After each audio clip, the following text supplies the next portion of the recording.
Indice action, je nous appelle un peu les 4 mousquetaires d'analyse technique et trading français, de la bourse, pour essayer de faire des prévisions, et régulièrement, parce qu'on se retrouve régulièrement, tous pour un et un pour tous, sur les différents indices du marché. Alors, cette année, on a décidé, avec Jean-Louis, Tammy et Stéphane, on s'est dit, tiens, ça serait bien, outre le CAC 40, de regarder le S&P 500, le Nasdaq Composite, et puis le Nasdaq Composite, pardon, et on va faire un peu exotique, on va faire le Hang Seng, pour essayer de voir un petit peu ce qu'on peut en dire, si on peut dire quelque chose, et avoir une prévision, ce qui vous donnera un petit panel. Alors en 1 heure, c'est toujours assez rapide comme pour faire ces diagnostics. On est 4, et je vous rappelle qu'on s'est revus régulièrement depuis l'année dernière, en mars 2013, on s'était revus en septembre 2013, on s'est revus ici, et on se revoit à nouveau en mars 2014 aujourd'hui, et on se reverra certainement d'autres fois. Donc c'est intéressant pour vous de prendre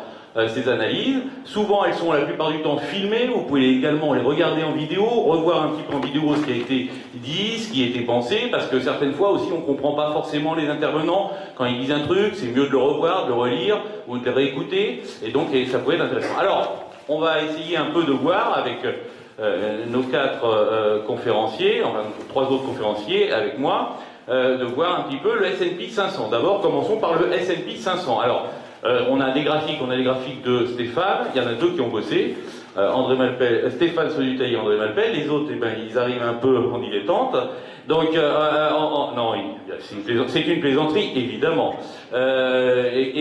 comment ça s'appelle, on va essayer de voir un petit peu ça, parce que justement, sans rien, sans papier, ils vont essayer de nous faire des analyses intéressantes sur, alors on va commencer par le S&P, ensuite on fera le Nasdaq Composite, d'abord les 2 marchés américains, et ensuite le Hang Seng de Hong Kong, et ensuite le CAC 40 pour finir, et voir un peu ce que la salle en pense. On essaiera également de faire, comme vous savez, à chaque année, on essaye de voir un petit peu qui est acheteur, qui est vendeur, pour essayer de voir quel est le consensus général de la salle. Alors, je vais demander, on va commencer par Tammy, s'il est d'accord, on va commencer à ma gauche, avec Tammy, sur le S&P 500. S&P 500, long terme, moyen terme.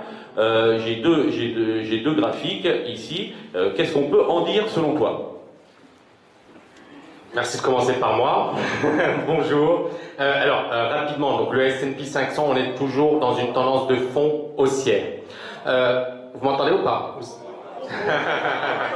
Et là, c'est bien? Ouais, c'est bon. Ok.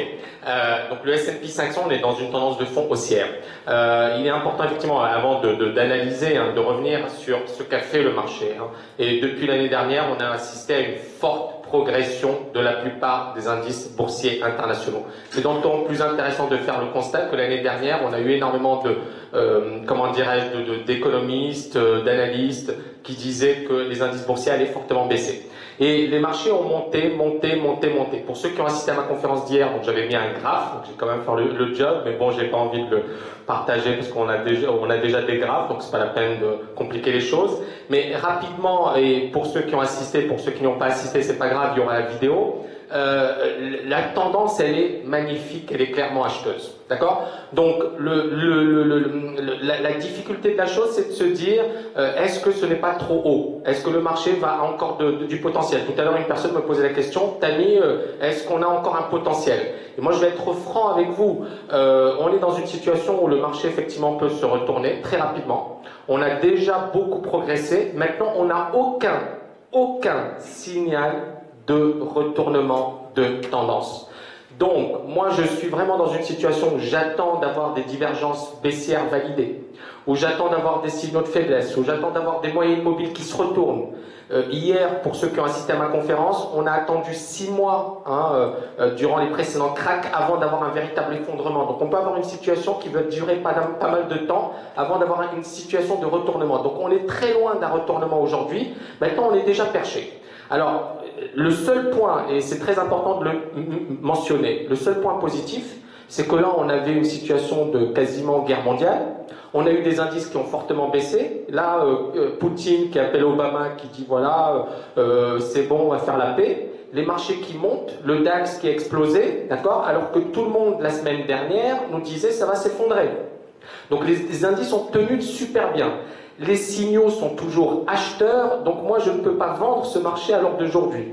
Par contre, je le travaille plutôt en day trading. Je pense que tous les étudiants de la TKL l'ont fait. On a eu une semaine extraordinaire. Mais pour l'instant, on a un marché qui est toujours acheteur. Il faut le travailler à l'achat. Donc justement, pour revenir rapidement sur le S&P. Alors je ne sais pas si... Donc, est-ce que vous voyez le marché par là? Normalement, vous voyez la souris. Parfait. Super. Vous voyez ici, on a ce que moi j'appelle une bougie de contrôle. C'est un marché qui fait une consolidation latérale. Vous voyez, on a 1, 2, 3. Donc ça, c'est un graphique mensuel. Donc on a 1, 2, 3, 4 mois de surplace. 4 mois de surplace sur ce marché. On est bien d'accord que dans un marché qui fait du surplace, les moyennes mobiles elles sont assez acheteuses, les indicateurs techniques, bon, je n'utilise pas le momentum, mais le RSI pour moi est assez acheteur, on ne peut pas le vendre. Par contre, là, on a un niveau aux alentours des 1780, 1760, d'accord, qui passe par là. Donc le plus bas de la bougie mensuelle. Donc, on est dans cette zone, d'accord, qui pour moi constitue un seuil extrêmement important. Et puis bien évidemment, en dessous, vous avez ce précédent niveau. Donc la stratégie, elle est très simple. Je suis acheteur sur ce marché. Au-dessus, je suis encore plus acheteur parce que tout le monde se fait massacrer. Donc on a Soros qui a vendu, tout le monde qui est au short là. Et si on casse les précédents points hauts, ça veut dire qu'il y a un flux acheteur de folie. Et donc le marché peut continuer à monter parce qu'on a plein de contrariants. Je ne sais pas si vous avez entendu Tom DeMark début février. Tom DeMark, c'est un analyste technique très réputé qui a dit début février, les marchés dans les prochains jours vont perdre 30 à 40%. Et le 5 février, ça correspondait à un point bas. Les marchés explosaient à la hausse. Donc on a plein de gens qui sont vendeurs aujourd'hui, d'accord, sur les marchés. Et là, l'idée, c'est de se dire, encore une fois, c'est que si effectivement le marché explose à la hausse, tout le monde sera pris de revers, et donc pour nous, c'est extrêmement positif. Donc là, je vais raisonner plus en termes de stratégie. Au-dessus de cette zone de consolidation, ben, je suis plutôt acheteur. En dessous, là, je suis plutôt vendeur, mais prudent. Et bien évidemment, il faut casser les gros niveaux, 1760, 1740, 1700 pour véritablement, parce que là les moyennes mobiles vont se retourner, on aura des signaux vendeurs et là on pourra être agressif à la vente et là le risque de crack sera beaucoup plus évident. Donc on a encore de la marge, on n'a pas encore de signaux vendeurs, donc il faut avoir à l'esprit ces deux situations possibles. Une situation où tout le monde est pris de revers, on casse et là ça vaut vraiment le coup de continuer parce qu'on a plein de gens qui nous disent ça va se casser la gueule, ça va se casser la gueule. Donc moi j'adore cette situation. Et une situation où le marché va se casser la gueule, mais on aura le temps de voir venir et donc on va attendre des confirmations sur le plan technique. D'accord? Voilà. Parfait. Je pense qu'on a, tout le monde a un peu compris.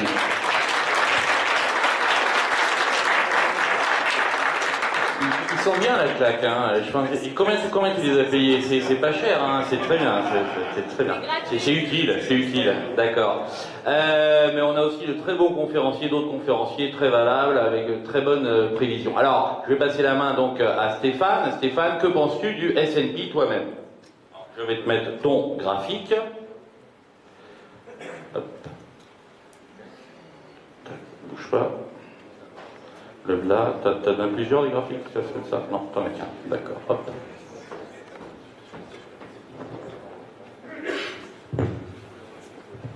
Bonsoir, merci d'être venus si nombreux en cette fin de journée. J'ai pas grand-chose à rajouter par rapport à ce qui a été dit brillamment précédemment. Vous avez eu raison d'applaudir. Ce que je rajouterai simplement par rapport à mes modèles, c'est que je pense qu'on est dans une bulle spéculative relativement importante aux États-Unis, et bon, c'est pas nouveau que de dire ça, mais j'essaierai de vous le prouver un petit peu plus factuellement, surtout sur le Nasdaq 100 tout à l'heure. C'est plus joli. J'ai fait un parallèle un petit peu entre ce qui s'était passé avant l'an 2000 et ce qui se passe maintenant, et on va voir que pour des raisons totalement différentes, on évolue vraiment de façon très significativement identique.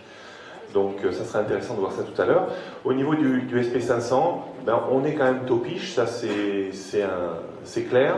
C'est vrai que je suis assez d'accord avec Tammy en disant qu'il y a quand même déjà beaucoup de personnes qui se sont mis contrariens sur le marché, et ça serait peut-être pas étonnant finalement qu'il y ait un contre-pied de dernière minute, que tout le monde soit obligé de se racheter un petit peu avec hâte et qu'on crée une bulle spéculative juste avant peut-être un effondrement terminal et final.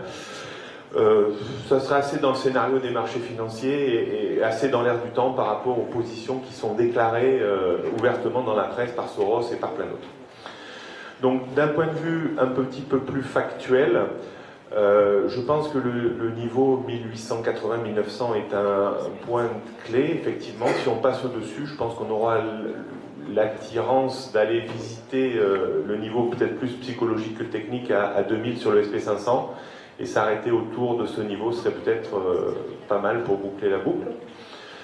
Bon, je pense qu'on ne peut pas également, comme le disait Tammy, négliger une chute assez rapide, mais pour ça, il va falloir effectivement casser quelques niveaux importants. Et pour moi, en fait, j'ai vraiment le niveau 1830 points sur le SP500 en ligne de mire. C'est-à-dire que si on commence vraiment à casser 1830 points, je pense qu'on peut commencer à engager une vague de baisse qui, dans un premier temps, pourrait trouver un point d'appui solide vers 1700, avant de peut-être retenter une reprise en direction des plus hauts. Alors stratégiquement, qu'est-ce qu'on fait? Moi, je me mettrais bien entendu pas vendeur à découvert un petit peu avec la foule, parce qu'on a vraiment l'impression qu'il y a beaucoup de vendeurs à découvert sur ce marché. Et j'ai pas tellement envie d'acheter non plus, parce que on est contre une résistance. Donc, dans la logique de situation, si on veut faire une petite gestion de risque, si on achète, c'est pour viser quoi? Avec un risque en face de combien? Ben en fait, on n'est pas du tout dans des bonnes statistiques. C'est-à-dire qu'on a quand même un risque de baisse, ne serait-ce qu'en correction technique logique à long terme, de 10 à 15%, avec un potentiel de hausse, si on est vraiment purement technique et si on identifie une résistance long terme, comme je l'ai mis en vert, ben on n'a qu'un potentiel de quelques pourcents. Donc c'est très mal timé son point d'entrée que d'acheter sur le Nasdaq dans une optique moyen-long terme. Pardon, le SP500, excusez-moi. Donc, stratégiquement, moi je serais tout à fait apte à rester totalement à l'écart du SP500 et à aller voir sur d'autres marchés s'il y a meilleure fortune à faire, parce que on sent bien qu'on a du mal à monter, mais on ne veut pas baisser. Alors qu'est-ce que vous voulez faire avec des trucs comme ça? Voilà. Voilà ce que je dirais assez sobrement et simplement.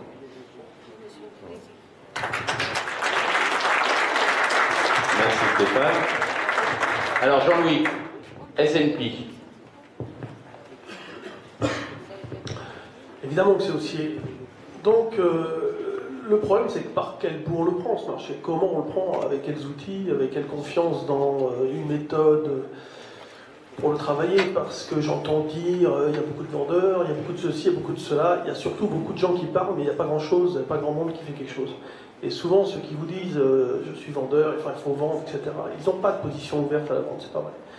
La position ouverte à la vente, elle est relativement modeste. La position de la spéculation, elle est relativement modeste. Décrypter un graphique, c'est décrypter un message. Si vous ne connaissez pas le fonctionnement à la perfection du marché, j'entends par fonctionnement le rôle de chacun des acteurs, que ce soit les gérants, les arbitragistes, etc., les spéculateurs, vous n'arriverez pas à le comprendre. Là, aujourd'hui, ok, c'est haussier. S'il fallait intervenir, qu'est-ce qu'il faut faire? Qu'est-ce qu'on constate? Déjà, qu'est-ce que je constate et comment j'interviens? Donc, c'est la hausse, probabilité de hausse supérieure. Le risque, il est toujours présent. Il est toujours présent. Évidemment. Alors, on dit, en revanche, qu'il n'y a jamais un crack, j'entendais parler de crack, il n'y a jamais un crack partant d'un point haut. Ça n'existe pas. Il faut d'abord au moins perdre 10-15% pour commencer à vulnérabiliser le marché. Aujourd'hui, le marché n'est absolument pas vulnérable. La grande différence avec 2007-2008, c'est que tout le monde est conscient qu'ils feront tout pour les tenir, sauf quand ils ne pourront plus, et qu'à chaque problème, on ne le résout pas, on apporte un artifice. Bon. Donc on a la merci de tout et de rien en même temps. Voilà, on ne sait pas où on va. Aujourd'hui, il y a les perspectives économiques, les perspectives sociales, politiques, à tous les niveaux, c'est l'incertitude complète. Complète. Voilà. Donc les gérants, aujourd'hui, ils savent parfaitement que c'est le bordel, que c'est compliqué, que tout peut arriver. Donc il y a longtemps, si vous voulez, qu'ils ont pris leurs précautions, à savoir, ils gardent des liquidités, et si le marché baisse, ils ne sont pas dans l'obligation de vendre. Vous comprenez ça? Parce que un mouvement sur les dérivés, parce que les dérivés ont pris de l'importance, dès qu'il y a un mouvement, ça si vous voulez, un écart de marché amène une amplification de cet écart et donc déclenche un mouvement. Sur 2013, par exemple, je vous ai dit, ça ne sert à rien de se fixer un objectif parce qu'il y aura des trous d'air et ces trous d'air seront suivis de reprises, etc. Et sur 2014, j'ai dit voilà, on va faire peut-être des grandes phases où il ne se passera pas grand-chose, des grandes phases de retournement. Et on est dedans aujourd'hui. Il n'y aura pas forcément un retournement d'ailleurs, hein, mais des grandes phases où il ne se passe pas grand-chose. Pourquoi? Parce que justement, tout le monde est conscient de la situation. Donc tant que le QE va continuer comme il continue, tout en diminuant, tant qu'on apporte des artifices à tous les problèmes, ben, le marché, il est, voilà, c'est la marée haute, c'est calme, il n'y a pas grand-chose à dire, à faire. Alors, si vous avez une méthode pour entrer sur ce marché avec toute la confiance nécessaire, allez-y, allez-y. Mais moi, j'ai le sentiment que au premier petit trou d'air, vous allez paniquer. Enfin, peut-être pas paniquer, mais vous allez douter. Donc, aujourd'hui, l'idée, c'est pas de savoir où il va, parce que franchement, de toute façon, l'analyse technique, c'est valable surtout pour des horizons de trading très courts. Hein, on est bien d'accord. D'ailleurs, à très long terme, le fondamental prend le dessus, et à très court terme, enfin à très court terme, j'entends à très court terme sur un an, à partir d'un an, hein, donc c'est déjà pour certains du très long terme pour ceux qui font de l'intraday. Mais disons que sur des gestions à moins d'un an, évidemment l'analyse technique prend tout son intérêt. Donc l'idée c'est qu'est-ce que je vais faire et comment je vais attraper ce marché. Ben, moi je le fais toujours de la même manière, c'est-à-dire que depuis quelque temps je suis en poudre synthétique, c'est-à-dire j'achète des calls parce que nous avons une faible volatilité, donc il faut le faire, vous n'avez pas le choix. Et en face, je vends des futurs, bon, sur des points hauts, j'essaie de le faire sur des points hauts.